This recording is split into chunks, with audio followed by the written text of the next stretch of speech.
তোমার নাম? আমার নাম অভিরূপ ভদ্র। কোন স্কুলে পড়তে? সারদা বিদ্যা মন্দির, রায়গঞ্জ, উত্তর দিনাজপুর। আজকে তো রেজাল্ট বেরিয়েছে, এখন অবধি কি জেনেছো, কত নাম্বার এসেছে তোমার? এখনো অবধি আমি লাইভে যা দেখলাম, ঘোষণা করলেন যে 698 পেয়ে আমি প্রথম হয়েছি। আর তারপরে আর দেখার সুযোগই হলো না, এত লোকজন আসলো। কতটা প্রত্যাশা ছিল, কতটা পূরণ হলো? পরীক্ষা দিয়ে আমি জানতাম যে ভালো হয়েছে, র্যাঙ্কের আসার মতোই হয়েছে পরীক্ষা, কিন্তু তাই যে প্রথম হব এটা কখনোই আশা করিনি, তাই আজকে বেশ ভালো লাগছে। আর মোটামুটি ফেভারিট সাবজেক্ট কি ছিল? ফেভারিট সাবজেক্ট আমার দুটো ছিল, একটা ফিজিক্যাল সায়েন্স আর একটা হিস্ট্রি। আচ্ছা, আর কি পড়াশোনা ছাড়া আর কি ভালো লাগতো? পড়াশোনা ছাড়া আমি বই পড়তাম, একাডেমিক্সের বাইরে মনীষীদের বই পড়তাম, সিনেমা দেখতাম। হ্যাঁ, কোন মনীষী সব থেকে প্রিয়? স্বামী বিবেকানন্দ, নিঃসন্দেহে। আচ্ছা, আর কোন সিনেমা সব থেকে প্রিয়? ট্রিপল আর। হ্যাঁ, ট্রিপল আর, আর 2022। আচ্ছা। ক্রিকেট হ্যাঁ, কতটা প্রিয়? ক্রিকেট ভালো, কিন্তু হচ্ছে ক্রিকেট নিয়মিত দেখতে গেলে পড়াশোনার সঙ্গে কম্প্রোমাইজ করতে হয়, তাই আমি শুধু সময় পেলেই দেখতাম।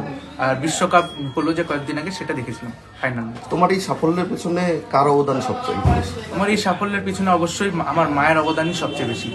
কেন? কারণ কি, আমার মাই আমার একা হাতে সব দায়িত্ব পালন করেছে, এবং পড়াশোনা সম্পর্কিত আমার যাবতীয় যা যা প্রয়োজন সব মা নিজেই জোগাড় করেছে। কখনো আমাকে ভাবতে দেয়নি যে আমার আমাকে অনুপ্রাণিত করেছে মানে। কতক্ষণ পড়তে, পড়াশোনা কিভাবে করতে? আমি ঘড়ির সময় বেঁধে পড়তাম না, আমি আগের দিন রাত্রে যা প্ল্যান করে রাখতাম, পরের দিন কোন টপিক পড়তে হবে, সেই টার্গেটটা পূরণ না হওয়া পর্যন্ত আমি পড়তাম নির্দিষ্ট। একেবারে রাজ্যে প্রথম, এই অনুভূতিটা কেমন? এই অনুভূতিটা সত্যি আশ্চর্যজনক, একটা শিহরণ অনুভূত হচ্ছে। মানে কখনোই আশা করিনি যে এত ভালো রেজাল্ট হতে পারে। স্কুলের ভূমিকার কেমন? স্কুলের ভূমিকা আমি আগে যেমন বললাম যে অনেকই ভালো ভূমিকা রয়েছে। স্কুল থেকে যে সমস্ত পদক্ষেপ গ্রহণ করা হয়েছিল তা আমাদের সকলকেই অনেক লাভবান করেছে। আগামী দিনে বড় হয়ে কি হতে চাও? বড় হয়ে আমি একজন সফটওয়্যার ইঞ্জিনিয়ার হতে চাইছি আপাতত, এবং সেই নিয়ে পড়াশোনা শুরু করেছি। আগামী যারা মাধ্যমিক মানুষ যা খায় আর কি বলবো, ফেভারিট ডিশ? বিরিয়ানি।